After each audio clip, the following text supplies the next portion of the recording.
Hello friends, आपका हमारे channel मेधा academy में हार्दिक स्वागत है। आज हम आपके सामने इंग्लिश सब्जेक्ट से रिलेटेड राजन सीरीज के वेरी शॉर्ट के पार्ट 1 को डिस्कस करेंगे, जो यूपी डीएलएड के सेकंड सेमेस्टर से रिलेटेड है। इससे प्रीवियस वीडियो में हमने राजन और पवन सीरीज के ऑब्जेक्टिव क्वेश्चन को डिस्कस किया था। अगर आप उसे देखना चाहते हैं तो प्ले लिस्ट में जाकर प्रीवियस वीडियो को देख सकते हैं। तो आइए स्टार्ट करते हैं। प्रश्न number 1, question number 1, transform the following sentence by changing underline noun verb into verb. ये एक आपको ये सेंटेंस दे रखा है, इसमें राइट के नीचे अंडरलाइन दे रखी है और ये नाउन कह रहे हैं, ये नाउन है, इसे वर्ब में चेंज करना है। लेकिन ये क्वेश्चन आपको रॉन्ग दे रखा है, क्योंकि राइट यहाँ पे नाउन है ही नहीं, राइट यहाँ पे वर्ब के रूप में यूज हो रही है। इसीलिए हम इसे वर्ब है वो तब वर्ब में कैसे चेंज कर सकते हैं, इसलिए ये क्वेश्चन आपका रॉन्ग दे रखा है। इसी टाइप का एक क्वेश्चन आपको आगे मिलेगा, he got success in his attempt. उसमें उन्होंने सक्सेस पर अंडरलाइन किया है और उसमें आपको वर्ब में चेंज करना है। तो इस सेंटेंस में जो सक्सेस आई है ये हमारी नाउन के रूप में दे रखी है, तो इसे हम चेंज कर सकते हैं, ही सक्सीडेड कर सकते हैं और वर्ब बना सकते हैं। लेकिन ये जो यहाँ पे राइट दे रखा है ये हमारी पहले से ही वर्ब है, इसलिए इसे वर्ब में चेंज कैसे कर सकते हैं जब जो पहले से ही वर्ब है। ही राइट ए लेटर, वह एक लेटर लिखता है। तो राइट यहाँ पे क्रिया का काम कर रही है, इसलिए ये चेंज नहीं होगी। ये क्वेश्चन गलत दे रखा है। नेक्स्ट देखते हैं question number 2, give the definition of verb. मतलब इसमें डेफिनेशन दी हुई है वर्ब की। A verb is a word और ग्रुप और words which says what a person और अ थिंग इज, हैज और does.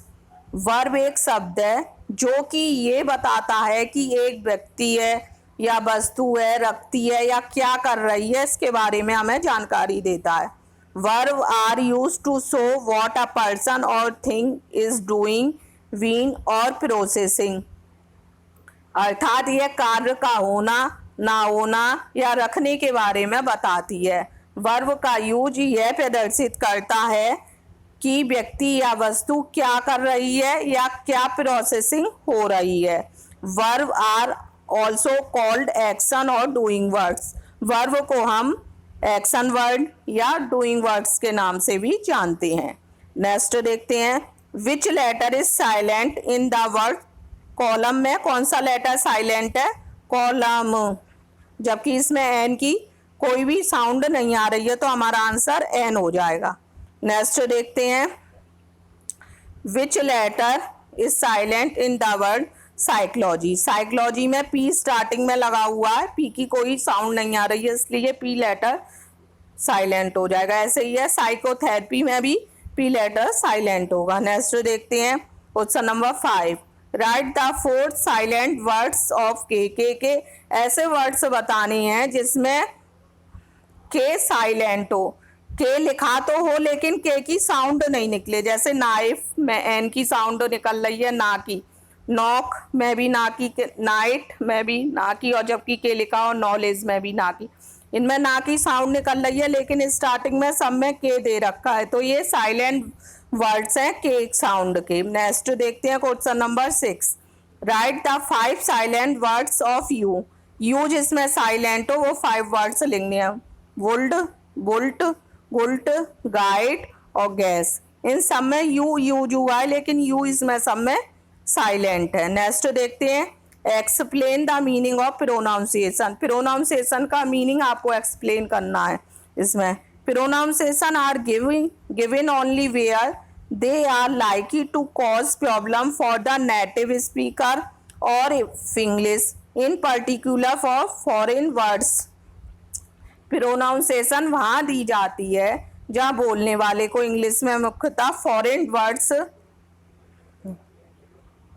Scientific and other technical terms, rare words with unusual stress pattern and words in which the standard pronunciation is disputative. कहने का तात्पर्य है pronunciation जो होता है वो वहाँ दी जाती है जहाँ बोलने वाले को इंग्लिश में मुख्यतः फॉरेन वर्ड्स होते हैं या साइंटिफिक या अदर प्रकार के जो टेक्निकल शब्द होते हैं, जहाँ पर अनयूजुअल स्ट्रेस पैटर्न होता है, वहाँ पर हम इस प्रोनाउंसिएशन को प्रयोग करते हैं। नेक्स्ट देखते हैं question number 8, what do you mean by part of speech. Part of speech किसे कहते हैं ये बताना है। The major category into which the vocabulary of a language is divided are known as a part of speech. मतलब जो major category है vocabulary की लैंग्वेज में उससे डिवाइड किया गया है जिसे हम पार्ट्स ऑफ स्पीच के नाम से जानते हैं। और पार्ट्स ऑफ स्पीच 8 होते हैं। कितने बताए गए हैं? 8। Noun, pronoun, verb, adjective, adverb, preposition, conjunction और इंटरजेक्शन। कितने होते हैं? 8 होते हैं हमारे पार्ट्स ऑफ स्पीच। नेक्स्ट देखते हैं, give the difference between noun and pronoun. इसमें आपको डिफरेंस बताना है तो इसमें आप नाउन की और प्रोनाउन की डेफिनेशन लिख देंगे और उसके एग्जाम्पल। जैसे नाउन की है, a noun is the name of person, place, animal और thing. It perform several function in English but naming is clearly the most important. जो नेमिंग वर्ड्स होते हैं उन्हें हम नाउन कहते हैं। जैसे नाउन के टाइप्स हैं, common noun, proper noun, collective noun, material noun, abstract noun. कितने टाइप्स होते हैं नाउन के? 5 टाइप्स होते हैं। कॉमन नाउन जो होता है वो जाति को इंडिकेट करता है। जैसे बॉय है, गर्ल है। अगर यहाँ पे बॉय और गर्ल का नाम दे रखा होता तो ये हमारा प्रॉपर नाउन के अंतर्गत आ जाता। अब जैसे राम है तो राम का नाम बता चल रहा है हमें तो ये प्रॉपर नाउन हो जाएगा। और बॉय है तो ये हमारा कॉमन नाउन में आएगा। जैसे कानपुर है, सिटी दे रखा होता तो कॉमन में आता, लेकिन यहाँ पे सिटी का नाम दे रखा है कानपुर, ये हमारा प्रॉपर नाउन में आएगा। कलेक्टिव नाउन मतलब जो समूह में होते हैं उसे हम कलेक्टिव नाउन कहते हैं। जैसे नेवी है, क्राउड मतलब भीड़ भाड़।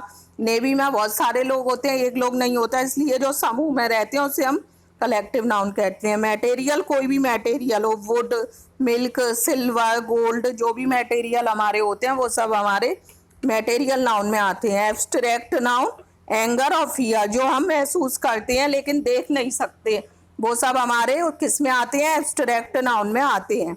अब नेक्स्ट देखते हैं प्रोनाउन।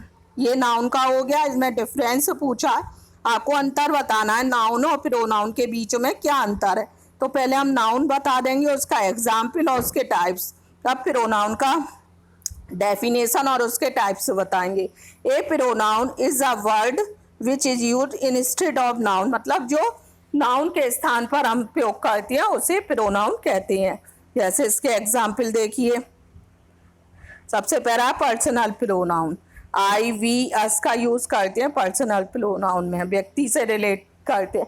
और रिलेटिव प्रोनाउन में हम करते हैं हु, विच, जो भी क्वेश्चन वाले वर्ड्स होते हैं जैसे हु, विच, ये रिलेटिव प्रोनाउन में होते हैं। इंट्रोगेटिव प्रोनाउन मतलब क्वेश्चन मार्क या क्वेश्चन पूछा जाए वहां पर हमारा इंट्रोगेटिव प्रोनाउन होगा। डेमोन्स्ट्रेटिव प्रोनाउन में माई और योर आता है। रिफ्लेक्सिव प्रोनाउन में my self, himself. Reflexive pronoun जो हमारा होता है वो अधिकार को प्रकट करता है, इसलिए इसमें माई सेल्फ और हर, हिमसेल्फ, हर सेल्फ इस टाइप के आते हैं। इंडेफिनेट प्रोनाउन मतलब जो चीज़ निश्चित नहीं है। इंडेफिनेट मतलब कोई भी सर्टेन अनिश्चित है जिसके बारे में हमें कंफर्म नहीं है। तो वंस, नन और फ्यू ये हमारे इंडेफिनेट प्रोनाउन में आएंगे।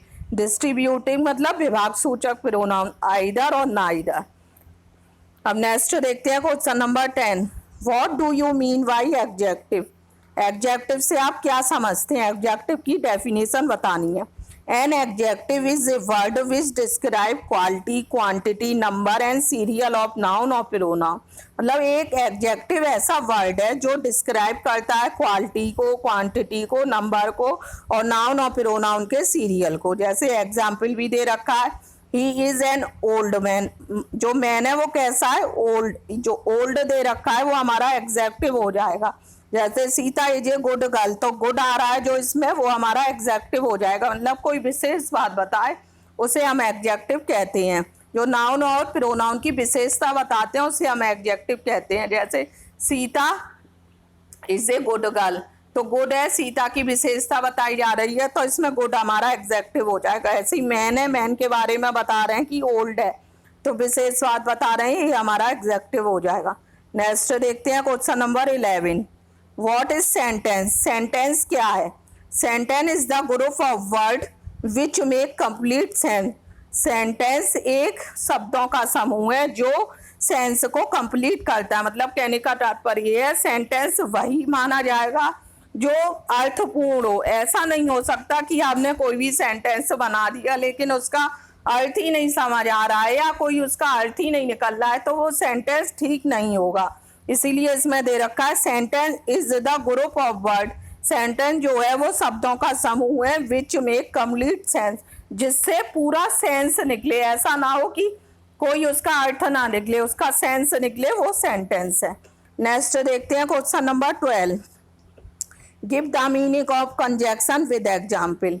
Conjunction is a joining word. Conjunction क्या होता है? जो ज्वाइन करता है सेंटेंस को। It join words group of words और सेंटेंस, जो ग्रुप को, वर्ड्स को और सेंटेंस को ज्वाइन करता है। जैसे Mohan and Ram are brothers, तो इसने मोहन को और राम को ज्वाइन किया है, किससे किया है? एंड से। तो इसमें एंड हमारा कंजक्शन हो गया। कंजक्शन को ज्वाइनिंग वर्ड्स कहते हैं, जो ग्रुप को, वर्ड्स को और सेंटेंस को ज्वाइन करता है। तो यहाँ पर एग्जाम्पल में दे रखा है Mohan and Ram are brothers. Mohan और राम भाई हैं, तो इसमें मोहन और राम को ज्वाइन कर दिया है, तो एंड हमारा यहाँ पर कंजक्शन है। उम्मीद करते हैं आपको राजन सीरीज के अति वेरी शॉर्ट क्वेश्चंस का पार्ट 1 अच्छे से क्लियर हुआ होगा।